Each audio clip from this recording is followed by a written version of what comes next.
Fala galerinha, beleza? Hoje é a nossa segunda aula sobre a série de estudo dos gases. Nós vamos falar sobre transformações gasosas, sobre a lei geral dos gases.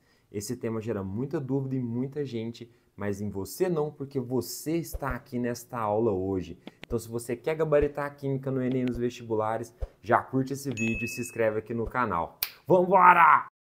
Beleza, galera? Então, hoje a gente vai começar a ver a parte de transformações gasosas, ou seja, quando o gás sofre uma mudança em uma das suas propriedades, certo? Em alguma daquelas variáveis que a gente viu na aula passada, mas vamos fazer uma ressalva aqui.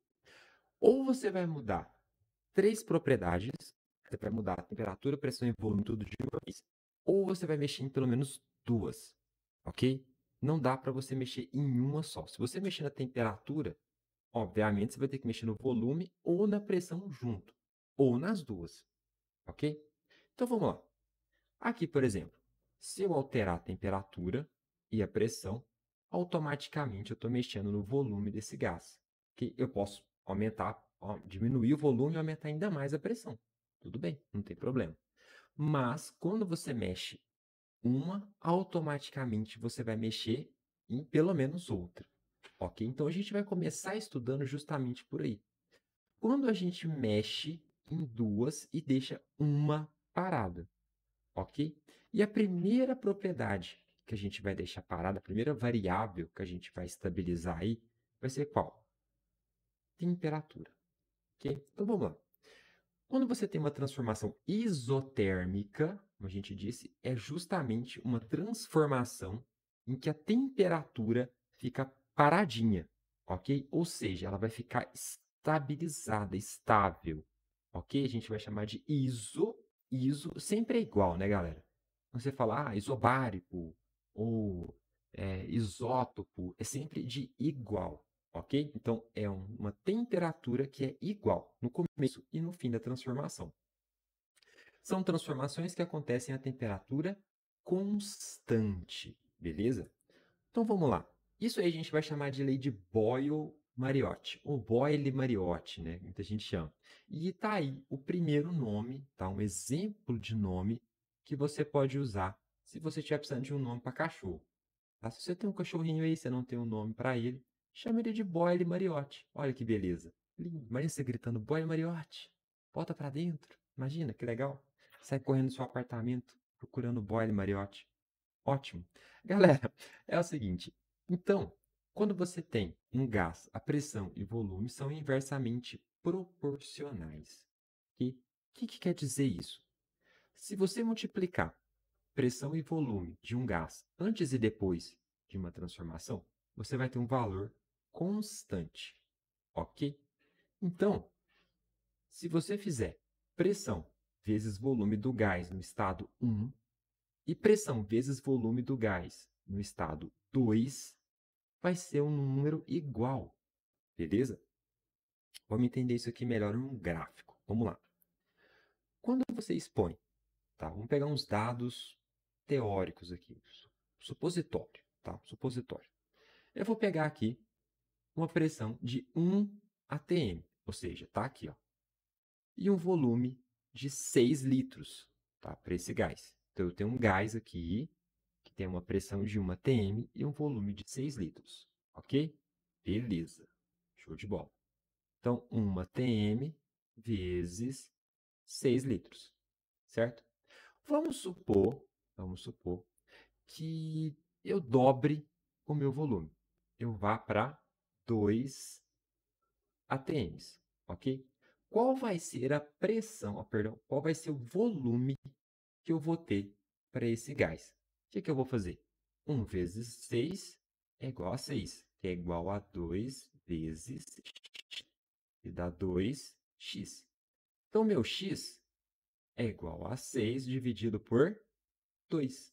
Ou seja, o novo volume que eu tenho para esse gás vale 3 litros, ok?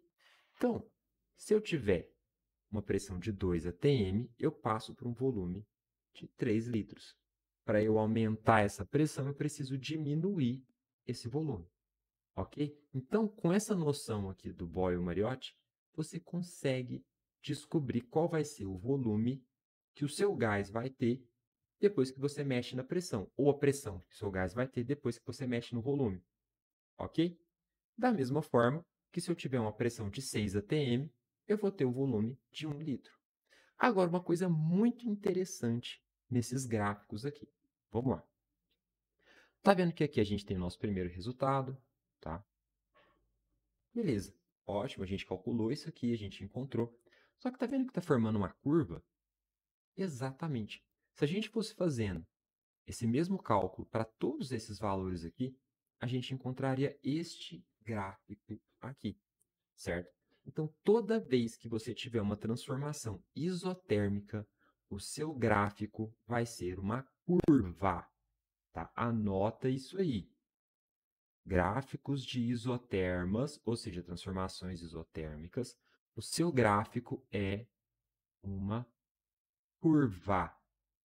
Escreve isso, coloca um post-itzinho aí, faz o que você quiser, escreve com 300 cores diferentes, mas escreve. Não esquece, isso é extremamente importante, isso vive caindo em vestibular e você não pode errar isso aqui, beleza? Então vamos lá, galerinha, seguinte. Como que funciona isso? Para eu ter uma transformação isotérmica, eu tenho que manter a minha temperatura constante. Aqui, ó. Então, a minha temperatura está constante.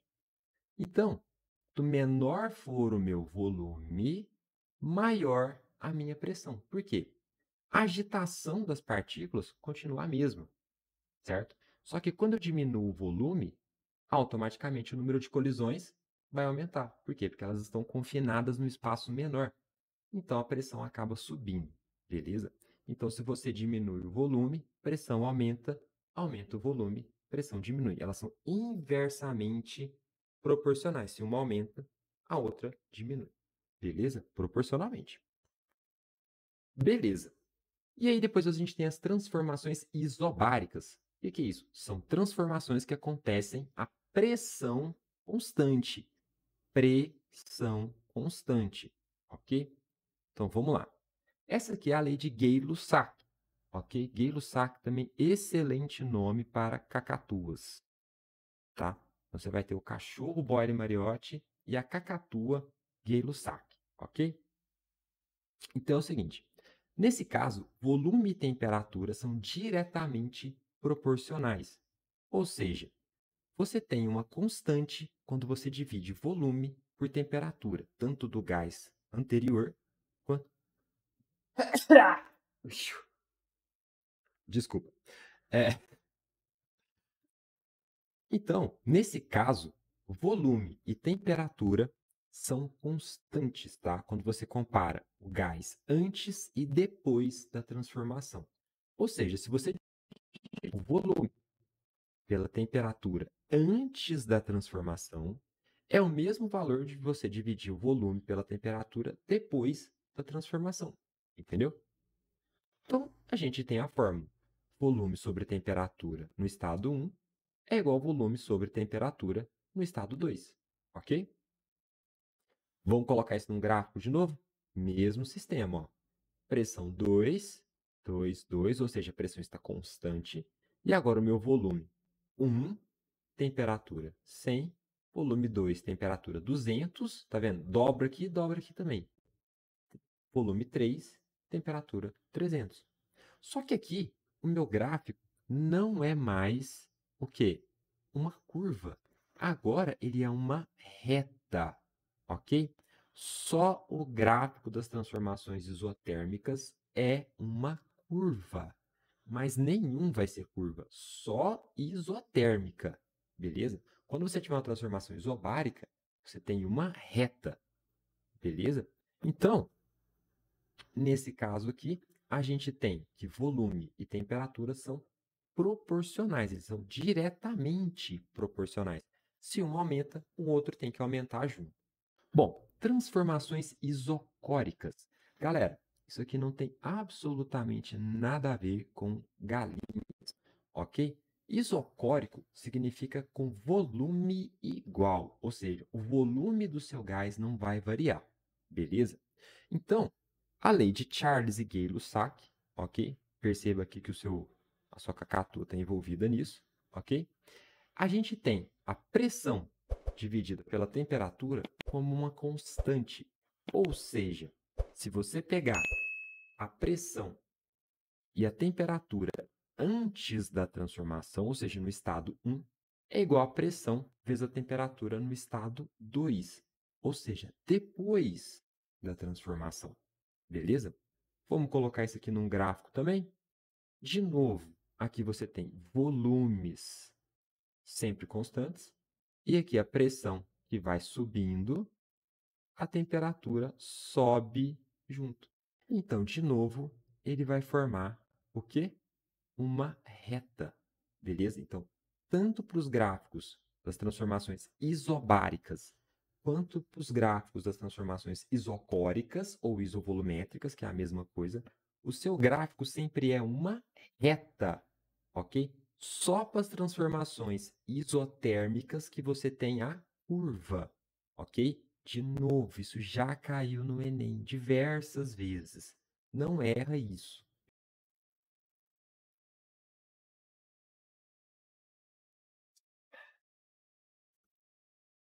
Bom, então agora a gente vai falar da Lei Geral dos Gases. Na verdade, a gente já está falando da Lei Geral dos Gases, só que a gente falou de alguns fragmentos dessa lei. Só que a lei, ela engloba tudo isso que a gente falou até agora, ok? Ele é um resumo de tudo isso que a gente falou, certo? Então, na verdade, se você colocar as três leis que a gente acabou de falar numa fórmula só, como que ficaria isso? Ficaria assim, ó. Dessa forma, você tem tanta pressão vezes o volume, quanto o volume dividido pela temperatura, quanto a pressão dividida pela temperatura, certo? Então aqui a gente consegue resolver os três casos com uma fórmula só, certo? É a fórmula do Pivot-Poisson, ok? Provavelmente já deve ter ouvido falar disso em algum lugar por aí. Então, quando você tem essa fórmula aqui, você consegue simplesmente resumir tudo isso que a gente falou. E com uma fórmula só, você consegue tratar das três transformações. Tá, professor, mas até agora o senhor explicou isso, mas tem uma coisa que não faz sentido aí. Como que eu vou saber qual fórmula que eu vou usar? Porque se eu estou com as três aí dentro, como que eu vou saber quem que eu tenho que tirar? Na verdade, o próprio exercício vai te contar isso. Presta atenção para você ver. Vamos fazer um exemplo. Olha só. Uma amostra de gás oxigênio está num recipiente de 5 litros e sua pressão é de 130 quilopascais, ok? Se, isotermicamente, essa amostra é comprimida até o volume de 0,5 litros, qual será a sua pressão final? Beleza? Vamos lá. Então, a gente vai utilizar a fórmula que a gente acabou de ver. Primeira coisa que você tem que observar aqui nesse texto é o quê? Que a sua transformação é isotérmica, porque isso está acontecendo isotermicamente.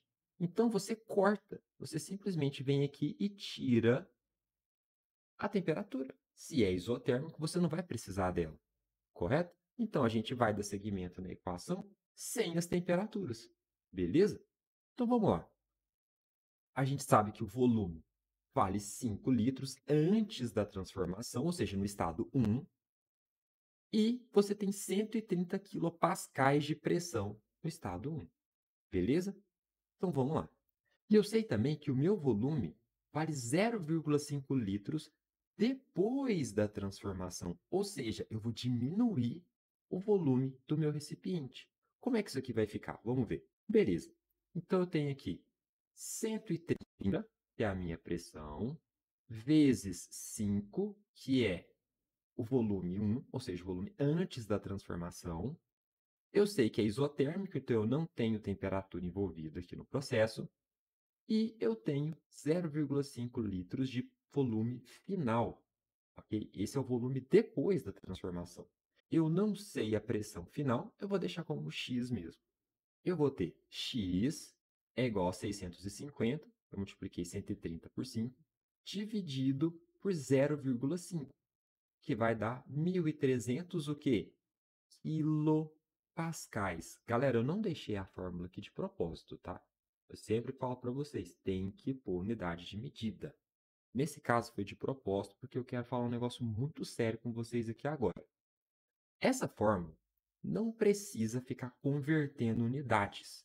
Então, se eu te der o volume em litros, pode usar em litros normalmente. Ah, mas se me der em ml? Pode usar em ml. Qual que é o problema? O que você tem que tomar muito cuidado. Se você está usando, por exemplo, a pressão em atm de carro, você pode usar? Pode, nada te impede. Desde que você continue usando em ATM. O que você não pode é usar aqui de ATM e aqui, sei lá, de kilopascais ou torricellis. Não pode, isso não dá, certo? Agora, a única unidade que você vai tomar muito cuidado é a temperatura.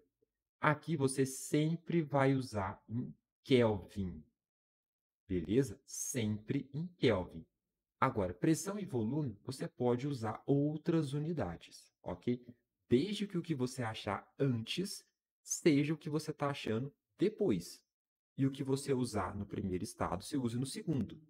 Então, se antes o gás estava em 5 litros, depois você tem que usar alguma coisa em litros, beleza? Não pode misturar essas unidades. Desde que você não faça isso, fica tranquilo, não tem como você errar.